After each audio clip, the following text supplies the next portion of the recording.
Hello everybody, welcome back to Familia PablAnu. I am Anu, the one and only Anu. You almost forgot, and I'm Pablo, just Pablo. Yeah. So today we'll be talking to you all about our journey to a fully plant-based SOS, that is sugar, oil, and salt-free life and hospital-free life. Yes. And kind of how we got there. We're gonna have other videos kind of explaining other details, but this is just kind of in general, like how we were feeling, how our thought processes were. It was a process. It was a long process. Yes. Mama Africa, your children are home. I suppose we've always had underlying conditions, but we never connected all those with foods. I mean, I've always grown up, even as a child, 7 years old is the youngest I remember. I've always had pains in my joint, in my knee joint. The way I walk was defined because of the pain. I always have constant pain in my left joint. Actually, my right too would hurt at some days. My hands and feet are always swollen. I've never seen them not swollen. My ankles I always had cankles. So I've always had that. Even when you were thin. Yeah, even when I was thin. And we've always had arthritis, back pain, headaches. I had constant headaches on and off.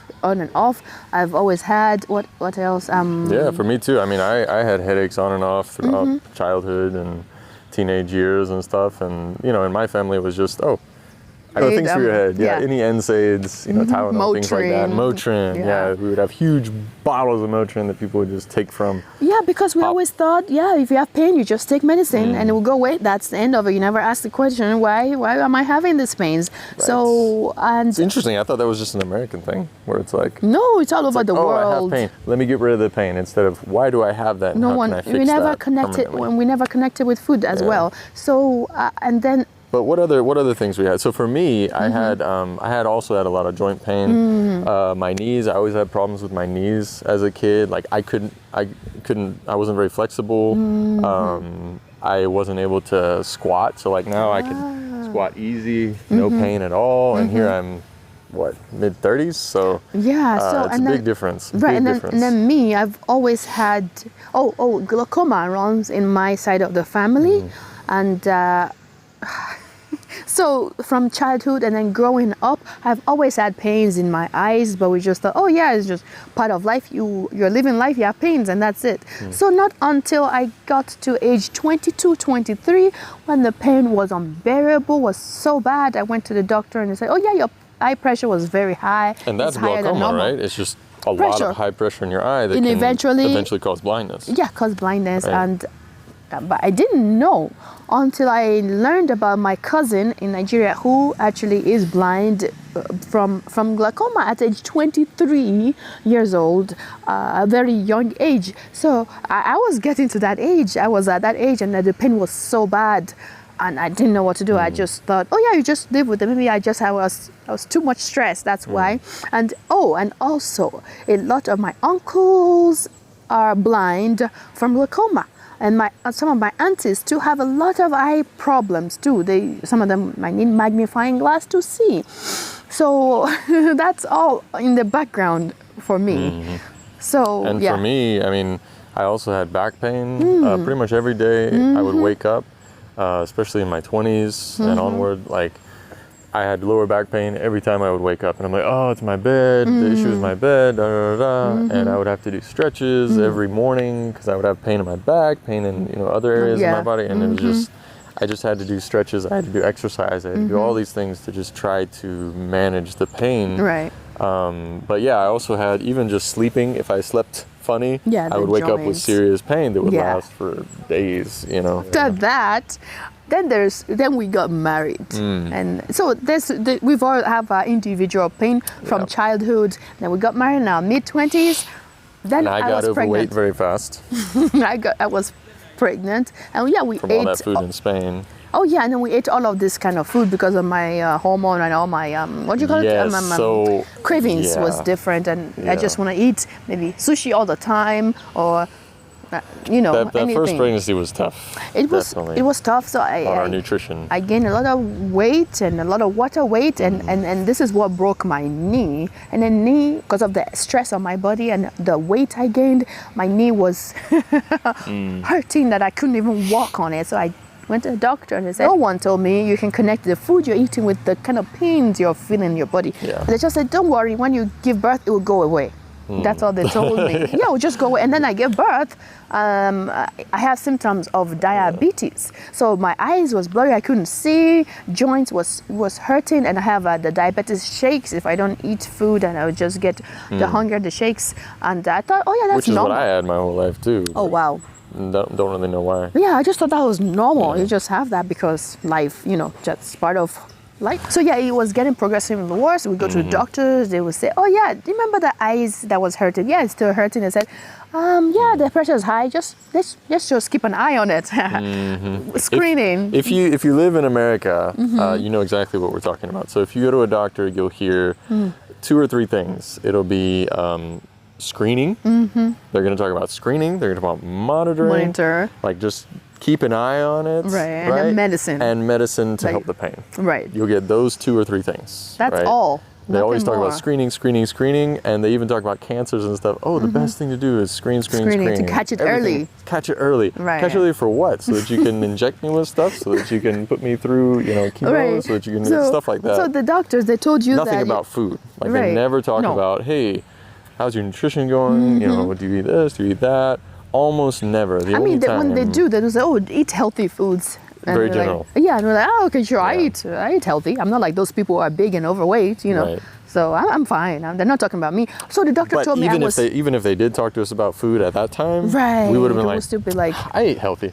And they'd be like, all right, whatever. Exactly. So, but the doctor told me I was pre-diabetic, and this is exactly. Told me I was overweight. So, I was like, I'm not overweight. What are you talking about? And then they changed. They told you that what? They're like, oh, that's just BMI stuff. We're actually moving away from that system anyways, because it's not quite, Right. So if you're modern. and they told me I was pre-diabetic, and I told them, no, that's not for me. I reject that. That would not be my portion. I was religious about it. Like, no, don't wish me bad luck. Yeah. But it was what it was. But that was the reality that we lived until I was pregnant with our third. Tulio was the thing that broke it for me, because my health was so bad. The pregnancy and birth was very awful for my health. I thought, I exercised. I tried to limit the type of food that has too much salt, I was still very swollen. I was big. But so after that birth, I asked the midwife, what can I do to make this better? Because if I have another child and have it like this, I don't want that. Just did not feel good. It wasn't. It was awful. Pushing took a long time. Yeah. And they said, you might consider changing what you eat, because I see you eating a donut right now and all that. And we're like, nah. Like, I'm breastfeeding. I need all the extra nutrient that I need, for the baby. We had our excuses, yeah. Right. So I didn't quite listen to what she was saying. But then that stuck with me, though. It stuck with me. But then I started seeing something that made me start doing research. I saw the breast buds swollen on Tulio. Which had been the case on the girls as well. And they would even produce milk on day 2 or so. Tulio produced his own milk. Yeah, it was awful, and it was in pain to lay on doing tummy time. It was so much in pain. I'm like, if they say my hormone is doing this to this baby, how can I make this better? Right. So I started looking into. Because that's what the doctors told us in the hospital the first time we saw them, like the girls having little periods in the first, second day of their lives, and we're like, what? And they say, oh well, that happens. It happens. It's the hormone of the mama that's making. Yeah.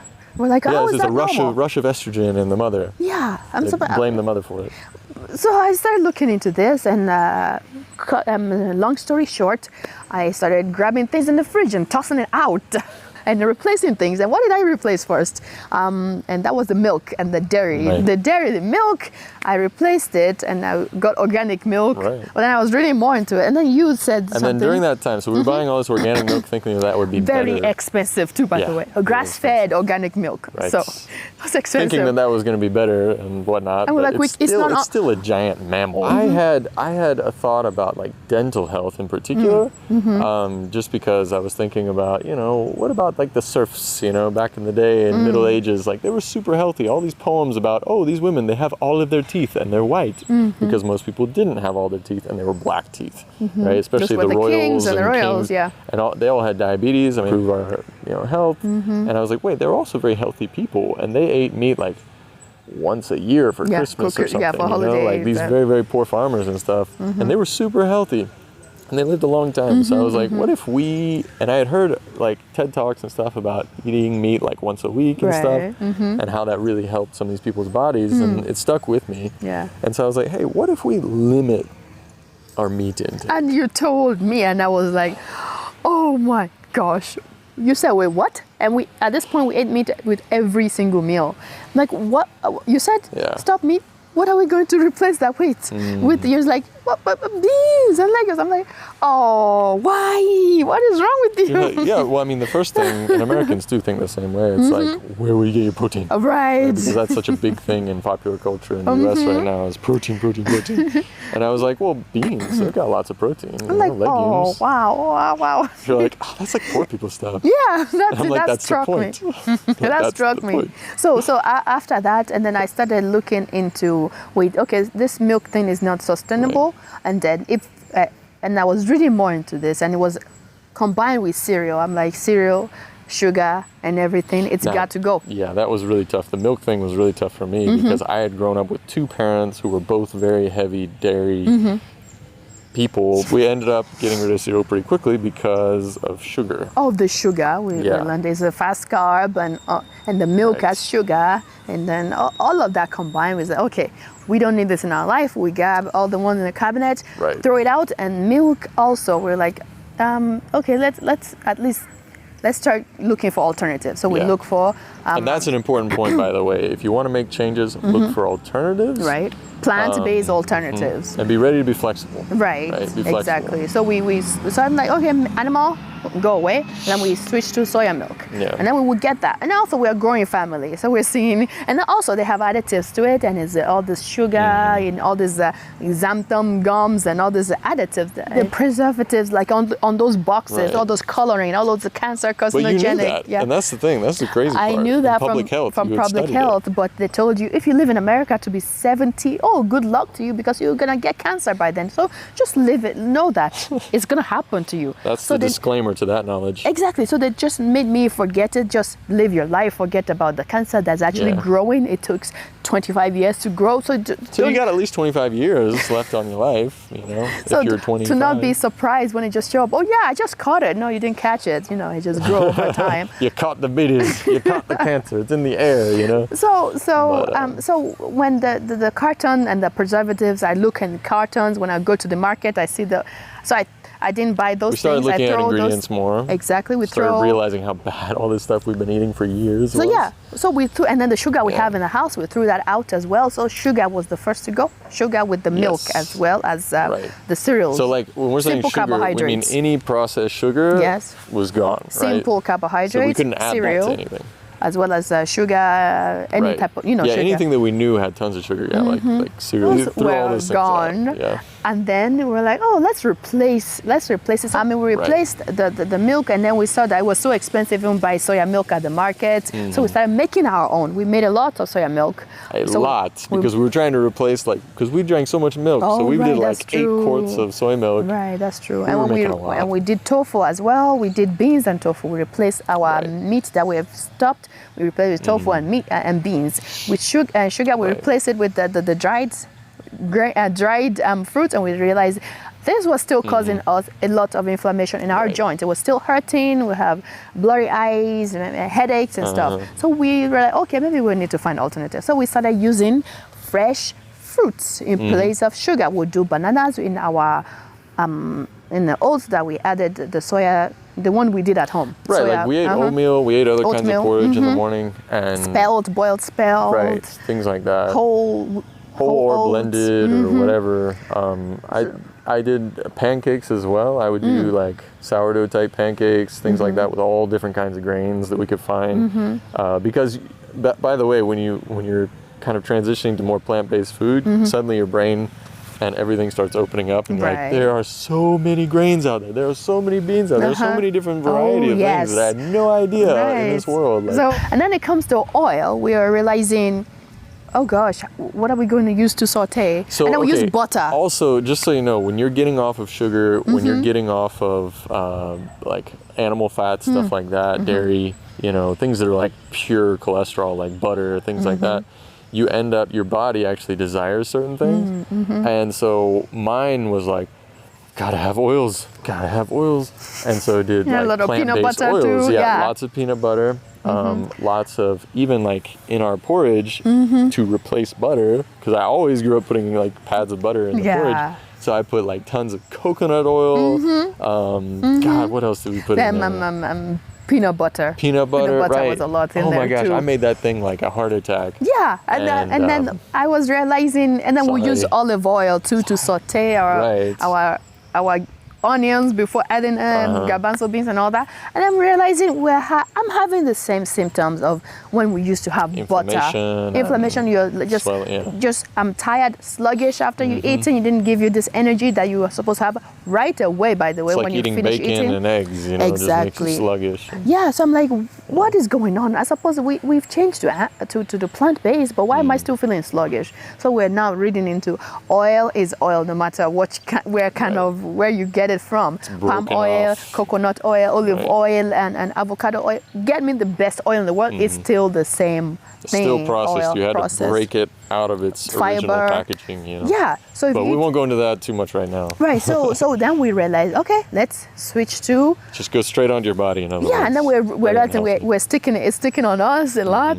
So we switched, and we were now using we will eat our avocado fresh. You know, for example, to get us the natural oil. We do some nuts here and there. I knew I should have been eating before, but now we had money because we weren't buying all this the meats that and was dairy, so expensive. that the prices kept going up. And eggs too. Right, we had money to buy these things that are organic. I didn't talk about eggs was the first to go too. Oh yeah, eggs. Because that was one thing that got me nauseous from the first pregnancy.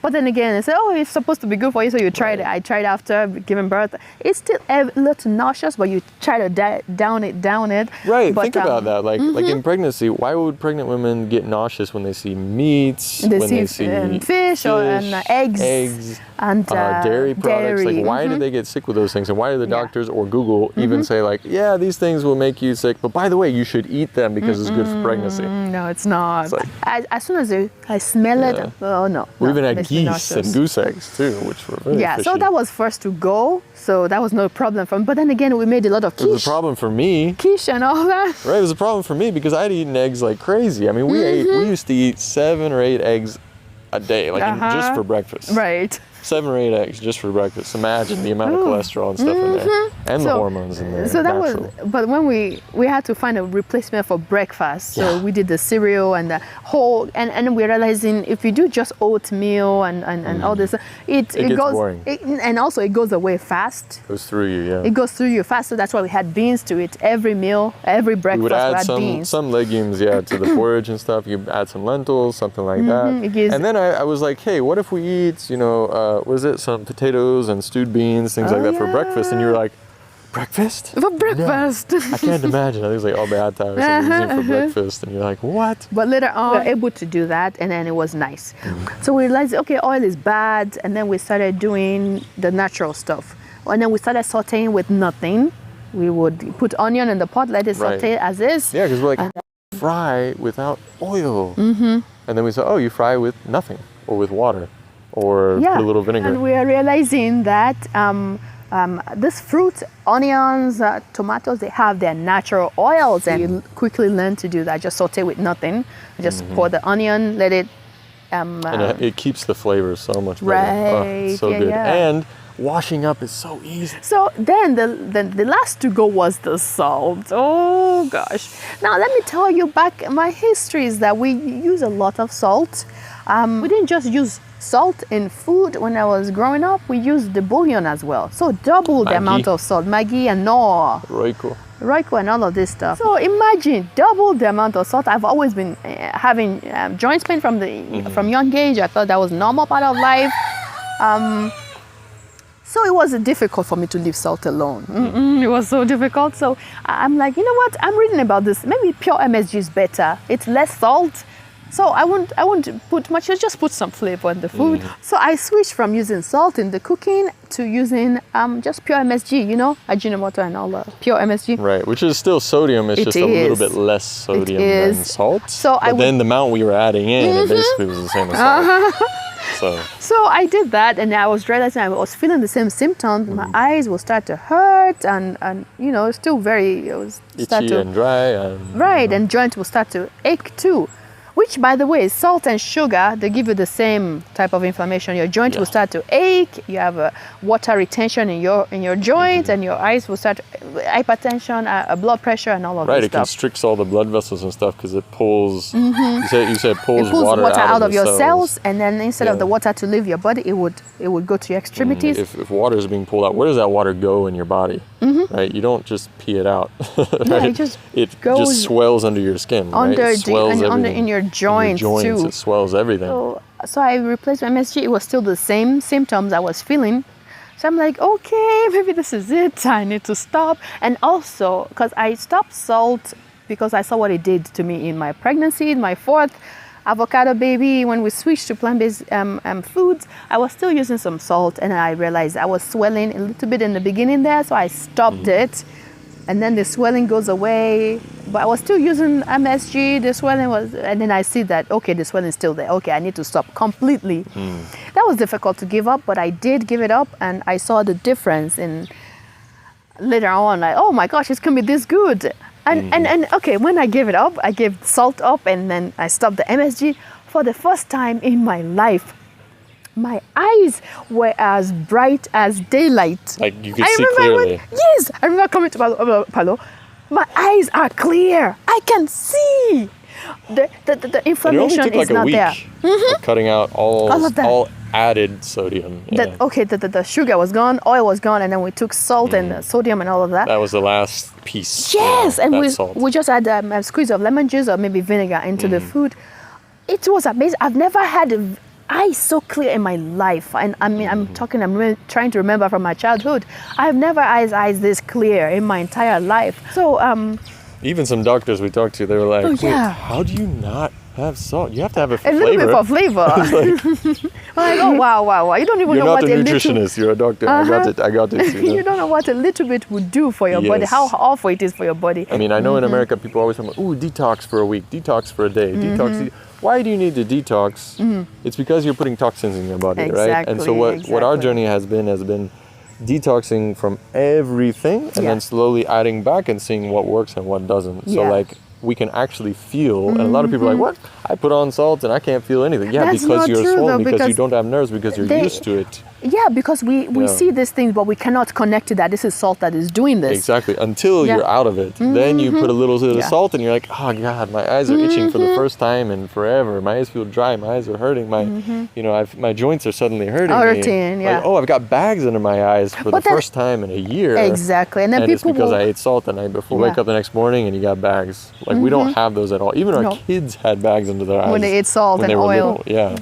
Until we stopped eating all of that. So I don't know. I even when we went to Nigeria, I even told my cousins and my aunts, like the blindness could be avoided. All of my uncles that are gone blind, it could have been avoided because I mean they eat salt as if it's their day job. They just pour and pour, So when people are telling me, salt is you need it and all of this stuff, I that's why I reached out. I tell people, no, you do not need salt. Just if you have pain in your body, that's your body telling you that there's a problem. You've added some poison in it. Exactly. Yeah. So if you feel pain, please don't ask for something to numb the pain, because basically what that's saying is, here's a red flag, let me bleach this flag to make it look white. Right? That doesn't change the fact that there's an emergency going on, right? There's something going on with your body. So don't just numb it, because what that does is it allows, cancers. It allows all these things to start all these other things grow to come up, like getting blind, right? Yeah. Just because you're numbing it, you keep taking the salt, but then you numb the pain because I need Tylenol, I need something like that, I need Advil. like that sort of thing. And it by just the numbs time it. you're blind, it's Yes, too so late. listen to your body. This is why we are telling our story about why we went.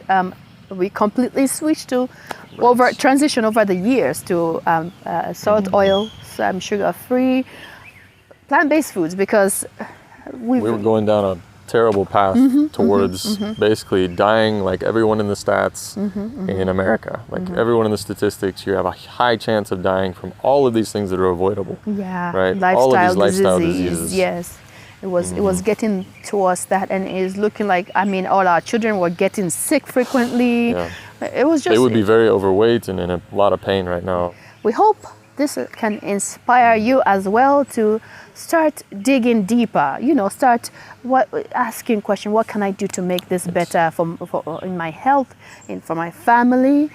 So that we have a pain-free life. It's possible to have a pain-free life, to live a life free of sicknesses and diseases that can be avoided, And give your body a fighting chance against any, what do you call them? Communicable diseases. Exactly. Right? Yeah. Like that was the big thing with COVID, is that so many people died because of what?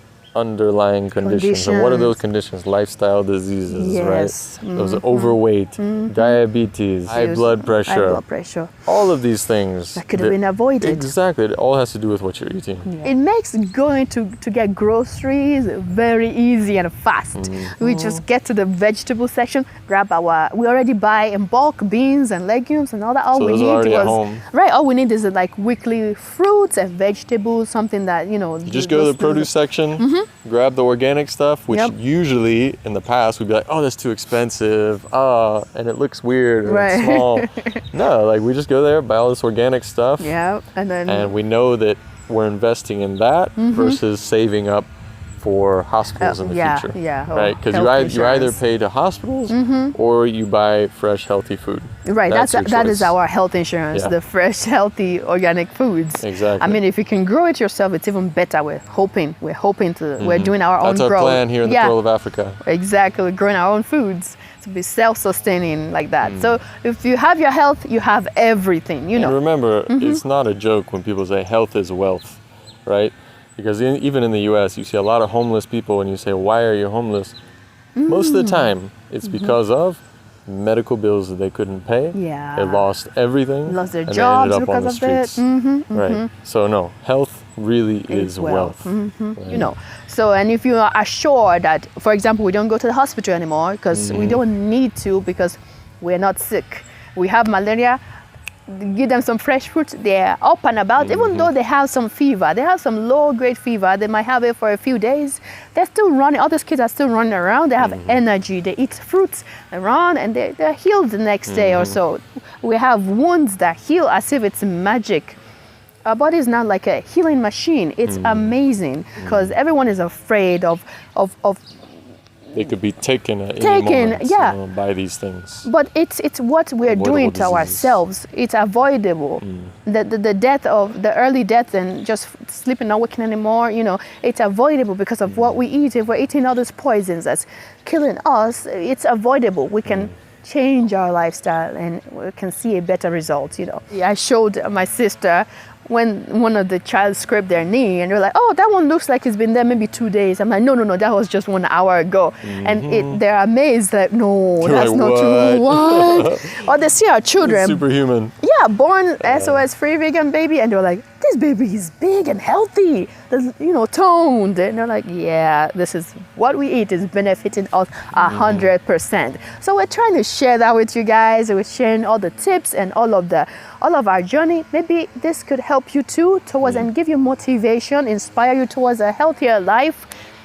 That's why we're here. So, I hope you'll find this very inspiring, our story very inspiring, and we'll catch you in our next vlog. Until next time, whatever. Bye. Ciao. Hasta luego. Adios. Hola, bye.